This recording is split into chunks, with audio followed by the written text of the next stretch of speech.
kebaikan Tuhan di tanah yang kering. Apa yang seharusnya, yang kita bahas ke depan adalah apa yang seharusnya jadi tindakan saudara dan saya, tindakan kita ketika kita melewati hari-hari atau musim-musim yang kering di hidup kita. Nggak ada tuayan sepertinya, keadaannya kering. Karena waktu kita baru percaya Yesus, seringkali jawaban doa cepat sampai.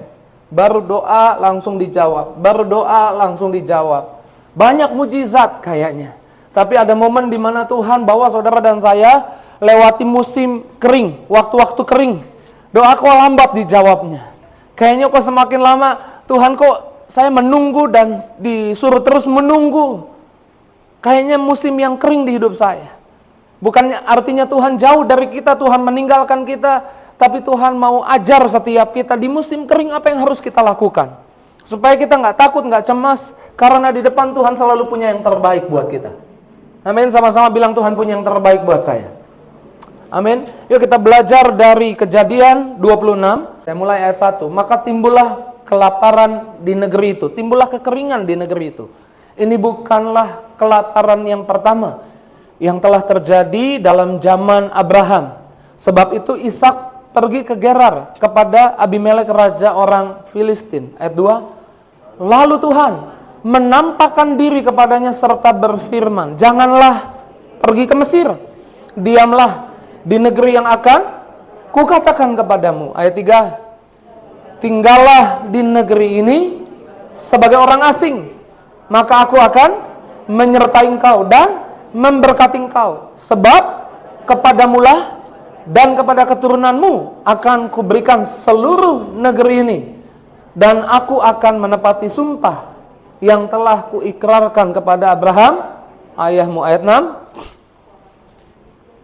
Jadi tinggallah Ishak di Gerar. Kemudian ayat 12.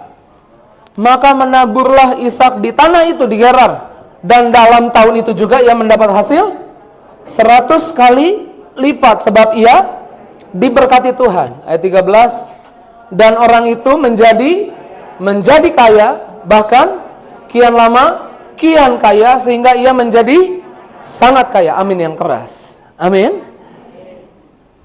Kemudian ayat 14, ia mempunyai kumpulan kambing domba dan lembu sapi serta banyak anak buah, sehingga orang Filistin cemburu kepadanya.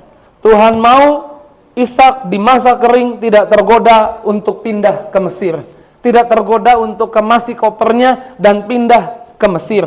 Mesir gambaran dunia. Di Mesir memang selalu ada tuayan, karena perkebunan atau tanaman di sana mendapat irigasinya dari sungai Nil. Tapi di Kanaan irigasinya berdasarkan hujan awal, hujan akhir, yang dari atas bukan dari bawah.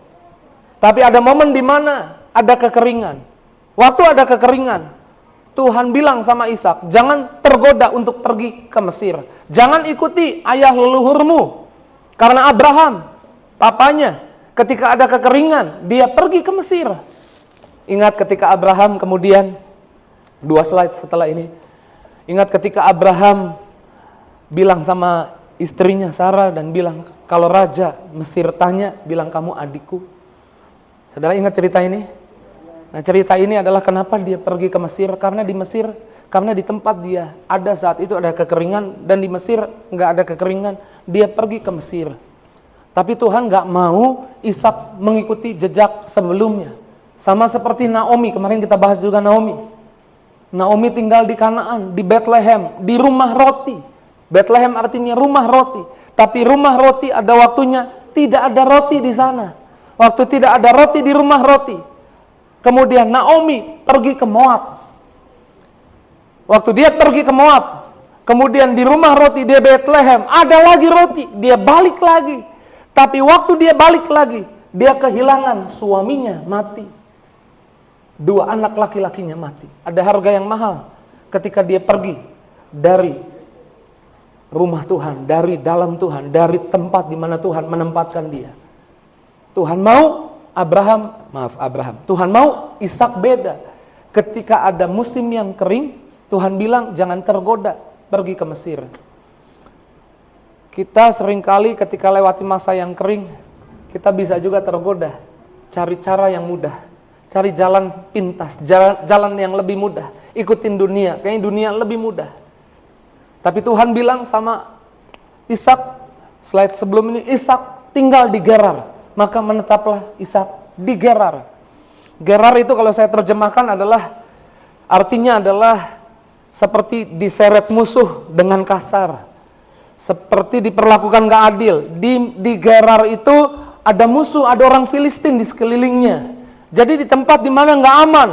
Dan di Gerar itu tanahnya lagi kering. Dia punya benih. Benih yang dia punya, Tuhan bilang tabur di tanah yang kering itu. Mungkin hari ini tanah yang kering di hidupmu adalah kesehatanmu. Udah doa, udah datang sama Tuhan, udah ke dokter, tapi kok belum sembuh. Ada hal kering di kesehatanmu, tabur firman di sana. Jangan nyerah, jangan berhenti, jangan tergoda pergi ke Mesir, jangan tergoda pakai cara dunia. Tetap dalam Tuhan. Mungkin rumah tanggamu keharmonisan yang lagi kering. Suami istri baru nikah kayaknya romantis. Suami romantis, istri juga romantis, kayaknya semuanya baik-baik saja. Kemudian lahir anak, kemudian umur pernikahan bertambah, kok situasinya jadi beda. Sekarang istri rasanya ngeselin. Ada seorang bapak bilang, istri saya sekarang ngeselin pak.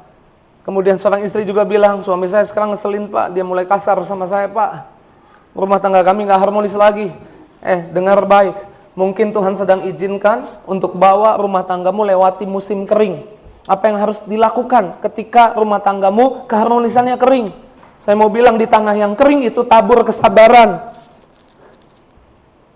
Tabur pengertian buat pasanganmu. Walaupun kadang-kadang pagi-pagi udah mulai cerewet gitu ya. Kopi belum dibikin tapi udah cerewetnya lebih duluan. Bapak-bapak saya mau bilang, ketika keadaannya seperti itu, tabur pengertianmu. Mulai sabar sama istrimu. Istri-istri ketika suamimu ngeselin, tabur pengertianmu. Jangan bilang, Pak itu tanahnya tanah kering Pak. Ngapain saya baik-baik sama dia, dia gak baik sama saya. Tanahnya kering Pak. Bukan tanah yang subur, enak kalau nabur di situ kemudian dibalas enak Pak. Itu tanah yang kering. Dengar baik, Ishak menabur di tanah yang kering. Kalau kamu mungkin mulai kerja anak-anak muda, lalu baru masuk kerja, bosnya baik sama kamu, tiba-tiba sekarang bosnya diganti, dan bos yang sekarang memperlakukanmu gak adil. Masuk kerja rasanya diperlakukan gak adil. Engkau lewati musim kering di tempat kerjamu.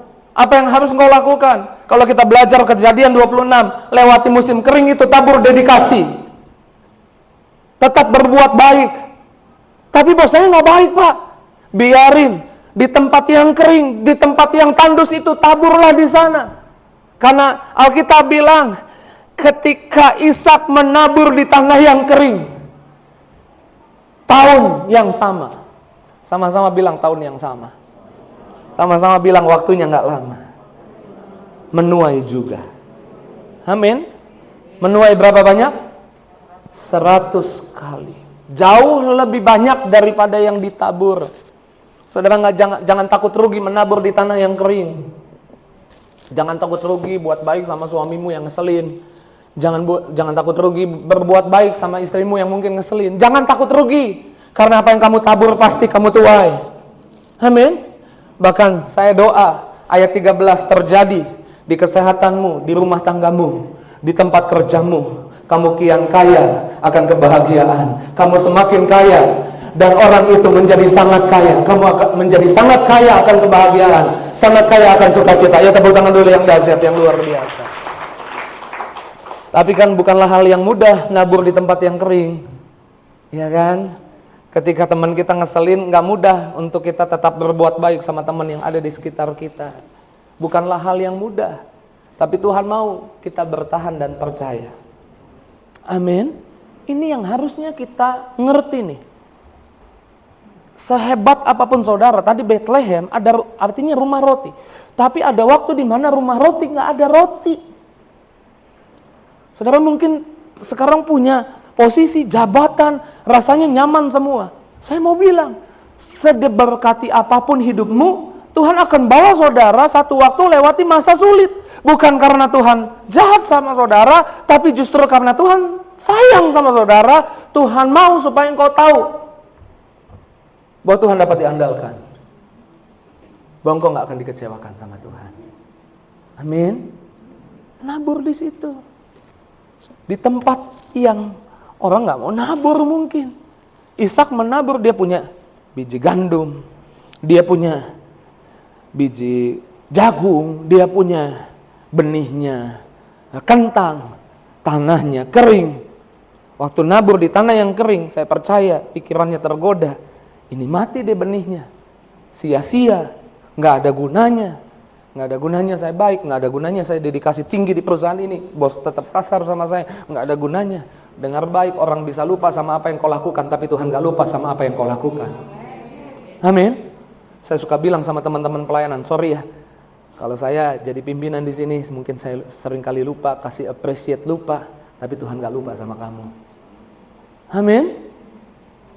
Nabur di tempat yang kering, jangan takut, karena seringkali Tuhan itu caranya unik dan caranya berbeda. Tuhan bisa buat mujizat, Tuhan bisa jumpai seseorang, Tuhan bisa kasih berkat di tempat yang kita anggap tandus. Next slide, boleh ditampilkan. Tuhan bisa buat mujizat, Tuhan bisa kasih berkat, Tuhan bisa jumpai seseorang, lihat kebaikan dan berkatnya, bukan di tempat yang subur, malah di tempat yang tandus. Karena Ishak menabur di tanah yang tandus, yang kering. Dan Tuhan berkati. Dan Tuhan beserta dengan dia. Lazarus dikubur 4 hari. Kuburnya sudah berbau, kata Maria. Tuhan, udah berbau. Jangan di depan kubur Lazarus, udah bau. Tapi Lazarus bertemu Tuhan, saya menyebutnya. Lazarus merasakan berkat Tuhan. Di kubur yang sudah bau bangkai. Tubuhnya udah bau.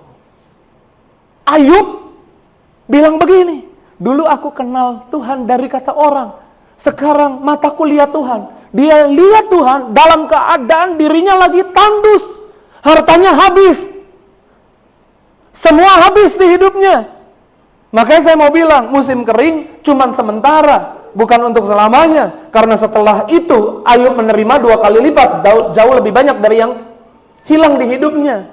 Tapi saya nggak bahas itu. Yang saya bahas apa yang harus kita lakukan di musim kering. Kita tetap baik, kita tetap menabur, kita tetap lakukan yang the best. Amin. Memang tergoda di pikiran kita sia-sia seperti yang kita tabur. Tapi saya mau bilang, saya kasih contoh. Tadi Lazarus, kemudian Ayub, Musa dijumpai Tuhan di padang gurun. Sadrak, Mesak, Abednego, bukan di dekat api. Di dekat api, mereka nggak lihat apa-apa. Udah makin dekat lagi, panasnya tambah, mereka nggak lihat apa-apa. Di dalam api, mereka dilempar ke dalam api. Tempat yang kering. Tempat yang bukan yang baik. Tempat yang bisa menghasilkan kematian. Benih ditabur di tanah yang kering, bisa hasilnya kematian. Tapi kalau ada Tuhan di sana, justru berkatnya dihasilkan 100 kali lipat. Amin. Sadrak, Mesak, Abednego masuk dalam api. Yang jaga aja, yang panasin apinya aja mati. Tapi Sadrak, Mesak, Abednego ketemu Tuhan di dalam api.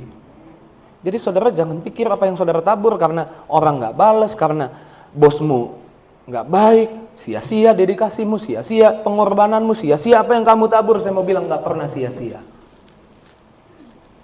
Tetap bertahan dan percaya. Sama-sama bilang, saya harus bertahan dan percaya. Daniel ketemu Tuhan di mana? Di gua singa.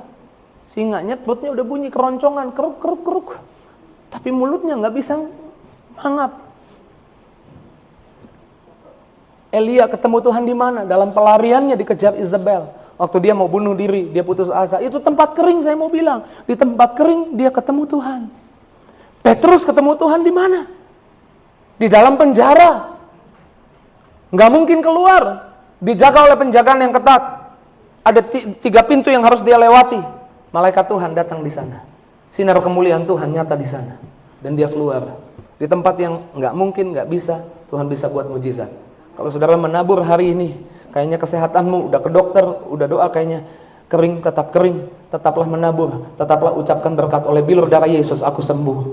Kalau saudara datang ke gereja, udah ke gereja Plaza Jambu 2, udah naikkan penyembahan Pak, tapi kayaknya tandus banget, kayak kering. Jangan berhenti nyembah, terus nyembah.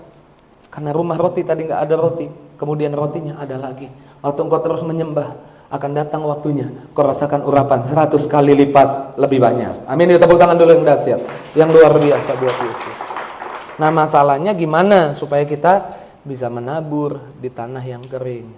Kita harus jadi orang bijaksana, bukan jadi orang bodoh. Sama-sama bilang, saya orang bijaksana, bukan orang bodoh. Amsal 17 ayat 24, puji Tuhan. Haleluya. Amsal 17 ayat 24. The Message Bible tulis seperti ini. The perspective find wisdom in their own vineyard. Fools, orang bodoh, looks for it everywhere but find him. Terjemahan baru, terjemahan bahasa Indonesia. Orang bijaksana lihat kebaikan di depan matanya. Orang bodoh cari kebaikan sampai ke ujung bumi nggak ketemu, padahal ada di depan matanya. Dalam arti lain, kalau saudara percaya saudara orang bijaksana, kalau lihat sesuatu yang tidak menyenangkan di hidupmu dan bisa jadi kecewa, jangan cepat-cepat ambil kesimpulan, tarik nafas dulu, baru komentar.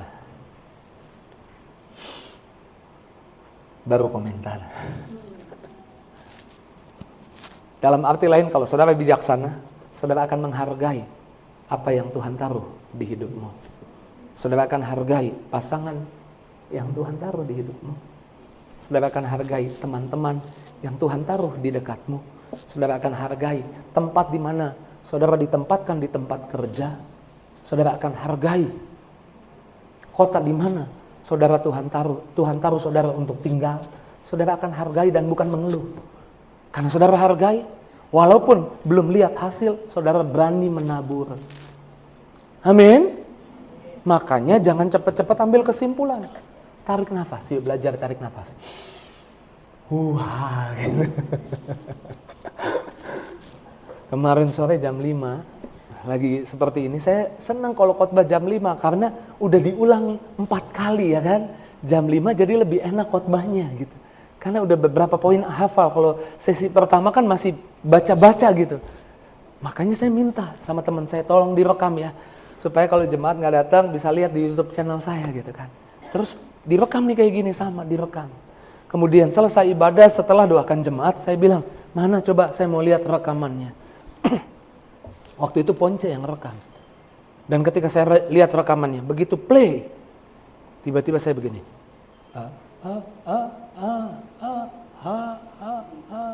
Slow motion 30 menit slow motion yang direkam.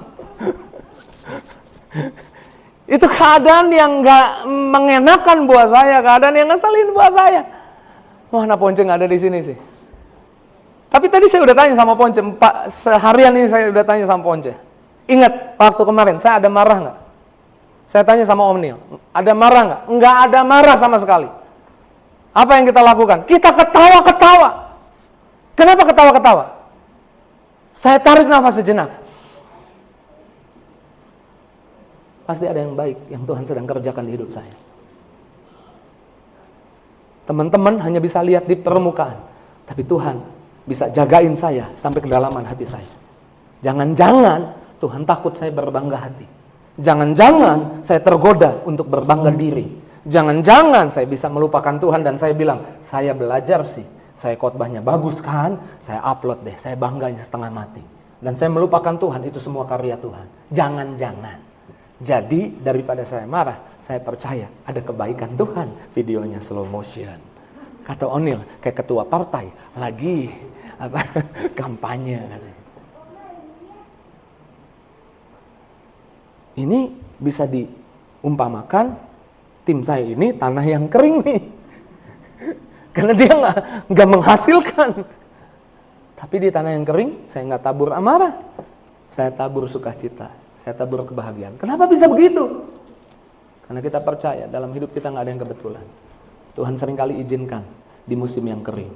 Jangan sungut-sungut, jangan kecewa. Tetaplah tabur, tetaplah berbuat baik, tetaplah mengasihi, tetaplah setia, tetaplah berdedikasi. Maka akan datang waktunya engkau menuai 100 kali lipat ganda. Engkau akan jadi kaya, semakin lama semakin kaya, dan sangat kaya akan kebahagiaan, sangat kaya akan keharmonisan rumah tangga, sangat kaya dalam segala hal. Yuk tepuk tangan dulu yang dahsyat, yang luar biasa buat Yesus.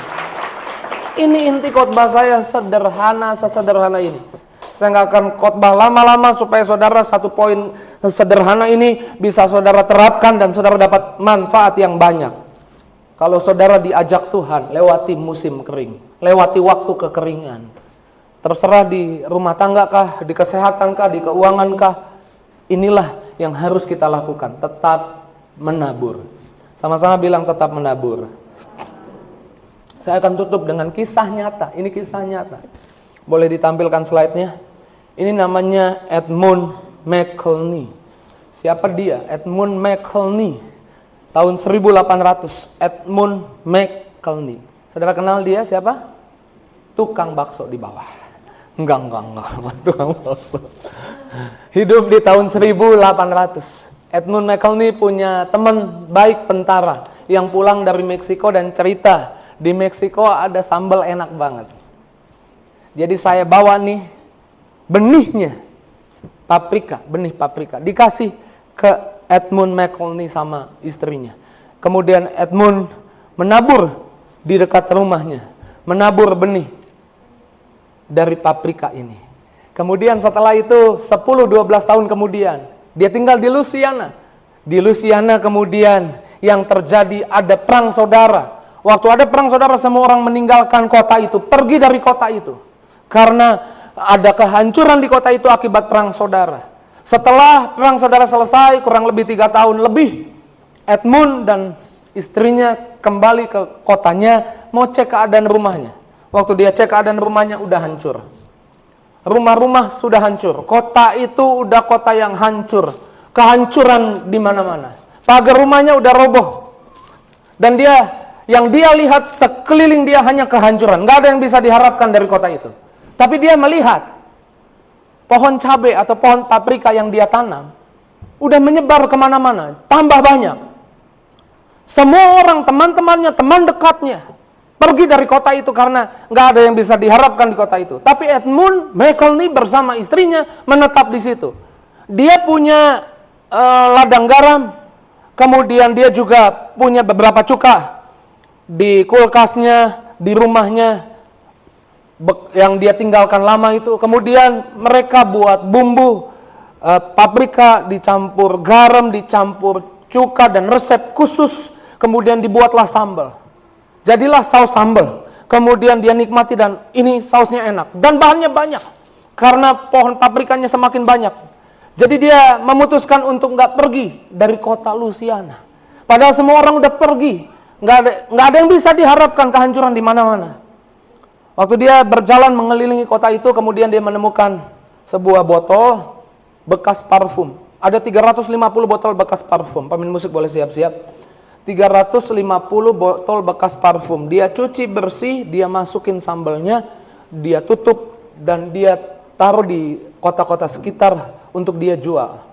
Dan toko-toko kelontong di sana kehabisan sambalnya, minta lagi sama Edmund Mackenzie. Sampai akhirnya dia kebanjiran orderan banyak. Dan sampai hari ini, saudara pasti tahu, boleh ditampilkan slide-nya. Ini sambalnya, Tabasco sauce. Kalau saudara lihat, Tabasco sauce itu sudah memberkati sampai 5 generasi lebih. Hari ini saus ini ada di 175 negara. Di Indonesia ada dalam 22 bahasa di dunia. Jadi saus ini sudah menyebar ke seluruh dunia. Dan sekarang dinikmati oleh semua keturunannya. Kalau saudara baca ini nggak kelihatan jelas. Di atas ada tulisan Mackenzie Corporation. Ini perusahaan keluarga yang memberkati keturunannya. Bayangkan kalau Mackenzie pada waktu itu dia punya pikiran yang sama dengan orang-orang yang lain. Mungkin dia ditertawakan oleh teman-temannya, ngapain tinggal di kota itu, nggak ada yang bisa diharapkan di kota itu kota yang tandus, nggak ada berkat di kota itu, ayo pindah ke tempat lain. Kadang-kadang ada godaan, ayo udah ikut aja cara dunia, kamu tandus di situ. Tapi dengar baik, ketika Mackenzie kemudian menetap di sana, dan kemudian mulai usaha di sana, dan justru apa yang dia tabur menghasilkan 100 kali lipat bahkan memberkati keturunan demi keturunan. Anak-anaknya diberkati, anak-anak dari anak-anaknya diberkati. Yang saya maksudkan adalah, jangan tergoda berpikir, waktu saudara lewati masa musim kering di rumah tanggamu, apa yang kau tabur sia-sia. Lewati musim kering di keuanganmu, apa yang kau tabur sia-sia. Lewati musim kering di kantormu, kau diperlakukan gak adil, engkau tetap dedikasi. Jangan berpikir apa yang kau lakukan, yang kau tabur, tetap dedikasi, itu sia-sia. Saya mau bilang, apa yang kau tabur karena engkau ada dalam Tuhan, akan menghasilkan 100 kali lipat tuaian. Bukan cuma sampai di situ, itu akan memberkati anak-anakmu. Percayalah, itu akan memberkati anak-anak dari anak-anakmu. Bahkan jauh keturunan kita seterusnya akan diberkati dengan apa yang kita buat, keputusan yang kita buat di masa kering yang kita lewati. Jangan nyerah. Hidup memang lewati liku-liku. Langit nggak selalu biru, tapi Tuhan selalu ada sama saudara. Jalan nggak selalu rata, tapi Tuhan kasih kekuatan. Tuhan tak pernah janji langit selalu biru, tetapi Dia berjanji selalu menyertai. Tuhan tak pernah janji jalan selalu rata, tetapi Dia berjanji berikan kekuatan. Jangan pernah menyerah, jangan berputus asa. Mujizat Tuhan ada saat hati menyembah. Jangan pernah menyerah, jangan berputus asa. Mujizat Tuhan ada bagi yang setia dan percaya. Saya percaya pujian ini Tuhan titipkan di mulutmu supaya pikiranmu dengar, hatimu dengar, supaya sel-sel tubuhmu dengar. Tuhan mau bilang, jangan mundur, jangan takut, jangan nyerah. Apa yang kau lakukan hari ini akan kasih dampak berikutnya di keturunanmu berikutnya, generasi berikutnya di hidupmu. Yuk tepuk tangan yang dahsyat, yang luar biasa. Tutup Alkitabmu, kita bangkit berdiri.